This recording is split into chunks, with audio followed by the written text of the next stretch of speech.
शास्त्र अनेक आहेत, पण अनेक असताना त्या सर्व शास्त्राचं साथ तुमच्या आमच्या समोर संत महात्म्याने ठेवलं.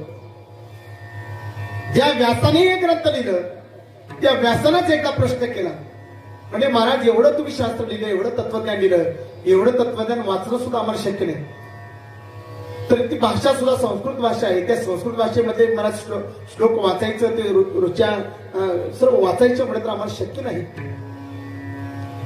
एक काम करा म्हणजे महाराज, तुम्ही त्या सगळ्या ग्रंथाचं सर्व शास्त्रांचं सार आम्हाला सांगा.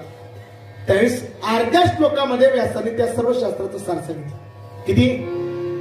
अर्ध्या श्लोकामध्ये. व्यासजी म्हणतात, अर्ध श्लोकेन प्रवक्ष्यामि यदुक्तम ग्रंथ कोटिवी. काय सांगितलं? ब्रह्म सत्यम जगन मिथ्या जीव ब्रह्मैव नापरा. काय सांगितलं सर्व? व्यासजी म्हणताय, अर्ध श्लोकेन प्रवक्ष्यामि, मी अर्ध्या श्लोकामध्ये तुम्हाला काय करतो? सर्व शास्त्रांचं सार सांगतो.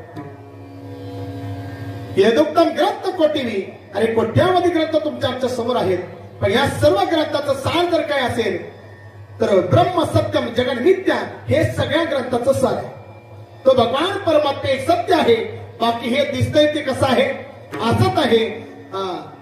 फक्त या उपाधी रूपानं मला तो भगवान परमात्मा तुमच्या आमच्या मध्ये नटलेला आहे. त्या नटलेल्या भगवान परमात्म्याची खरी जाणीव करून घ्यायचे, हे ओळख करून देण्याकरता सर्व तत्वज्ञान आहे. आणि सर्व तत्वज्ञानाने हे सांगितलं, सार जर काय असेल तर सार